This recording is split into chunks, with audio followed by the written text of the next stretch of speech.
Welcome to another episode of Miss N Reads. A Series of Unfortunate Events, The Penultimate Peril, by Lemony Snicket. Chapter 3. There are places where the world is quiet, but the enormous lobby of the Hotel Denouement was not one of them.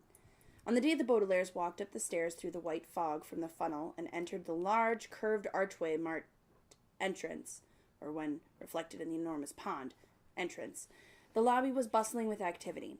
As Kit Snicket had predicted, the Baudelaires were able to pass unnoticed in the hotel, because everyone was far too busy to notice anything. Guests were lined up in the front of a huge reception desk, which for some reason had the number 101 emblazoned on the wall above it, so they could check into the hotel and go to their rooms to freshen up. Bellboys and bellgirls were loading piles of luggage onto carts and rolling them toward the elevators, which for some reason had the number 118 emblazoned on their doors, so they could drop off the suitcases in the guest rooms and collect their tips. Waiters and waitresses were bringing food and drink to people who were sitting on the chairs and benches of the lobby, waiting for refreshment. Taxi drivers were ushering guests into the lobby to join the line, and the dogs were dragging their owners out of the lobby to take walks. Confused tourists were standing around looking quizzically at maps, and rambunctious children were playing hide-and-seek among the potted plants.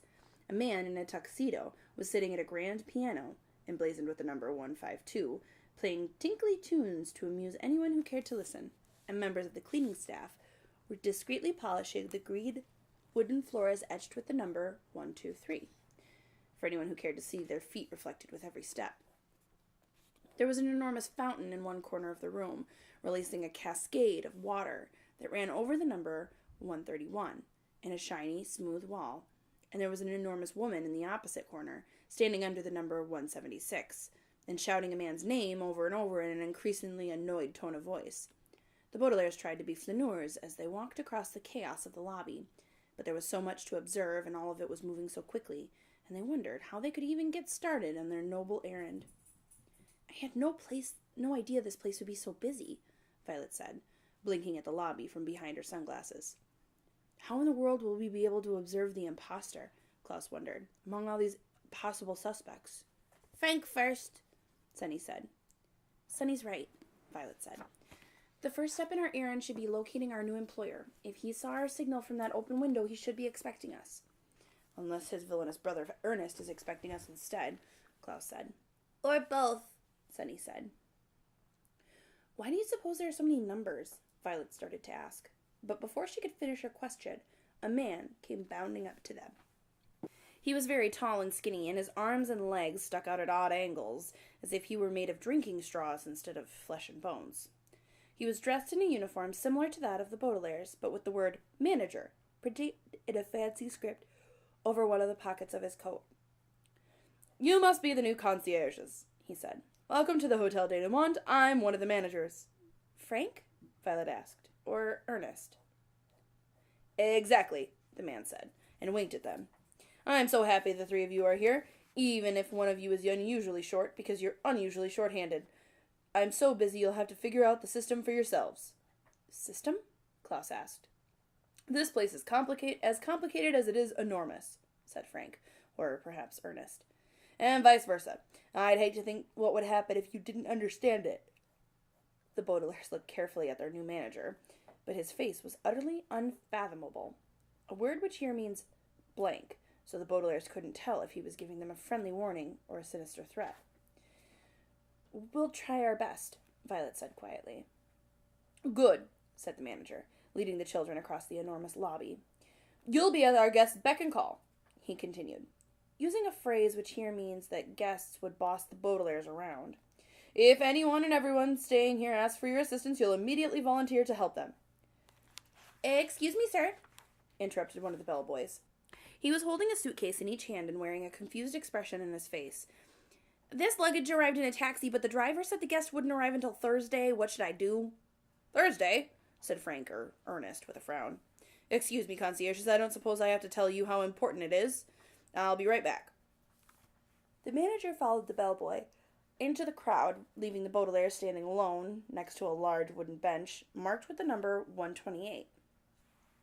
Klaus ran his hand along the bench, which was etched with rings, from people setting down glasses without using coasters. Do you think we're talking to Frank?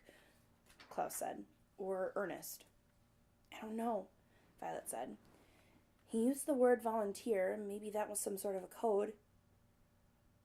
There is interest, Sunny said, which meant he knew that Thursday was important. That's true, Klaus said, but it is important to him because he's a volunteer or a villain.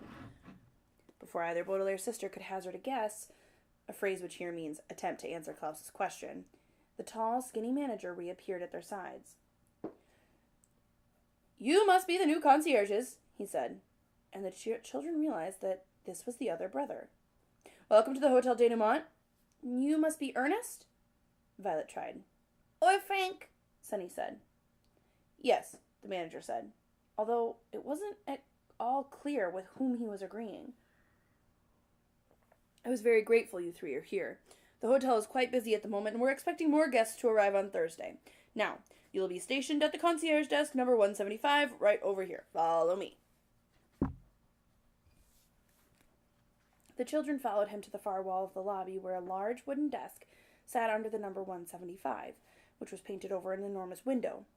On the desk was a small lamp shaped like a frog, and out the window the children could see the gray, flat horizon of the sea.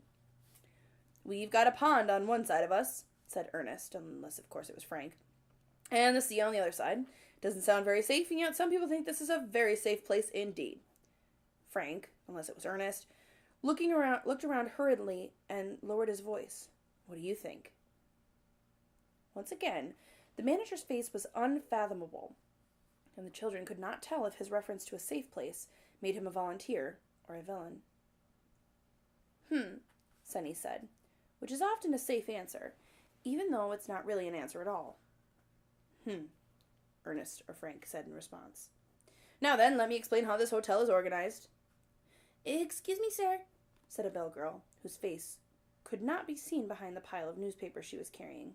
The latest edition of the Daily Punctilio has arrived? Let me see, said either Ernest or Frank, plucking a copy from the top of the pile. I heard that Geraldine Julien has written an update on the Baudelaire case. The Baudelaire orphans froze, scarcely daring to look at one another, let alone the volunteer or villain who was standing beside them, reading the headline out loud.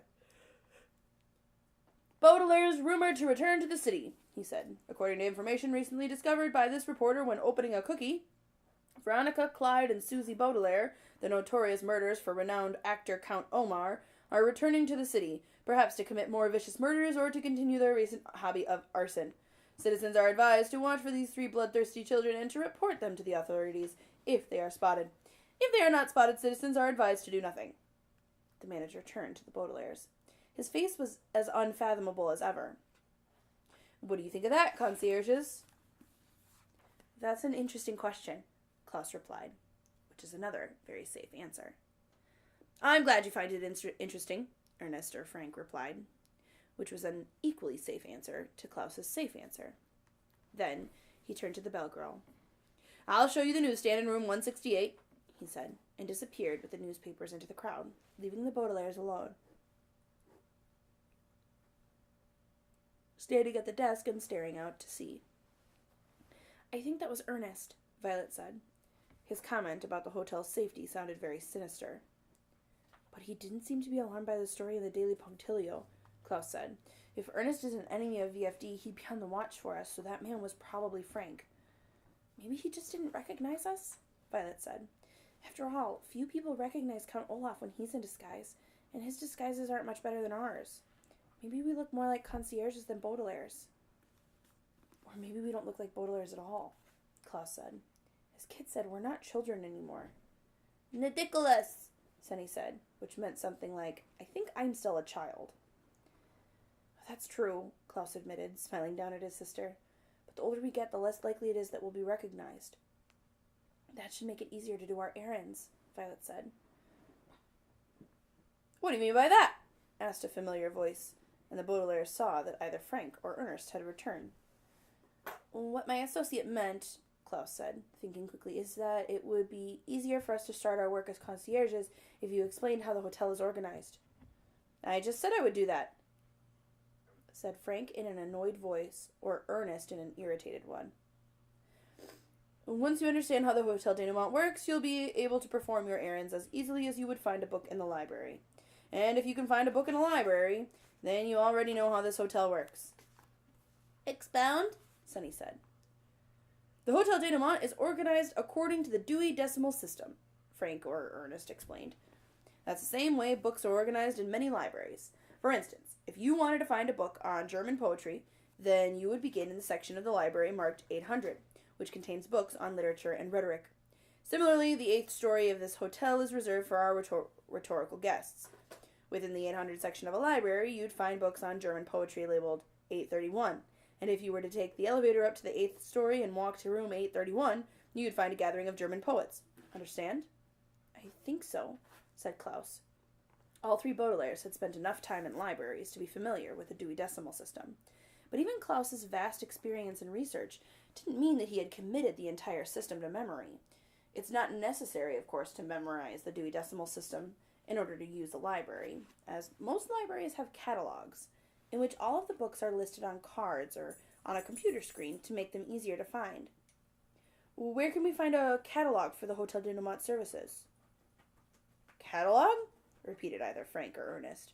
You shouldn't need a catalog. The entire 100 section of the library is dedicated to philosophy and psychology, and so is the first story of our hotel.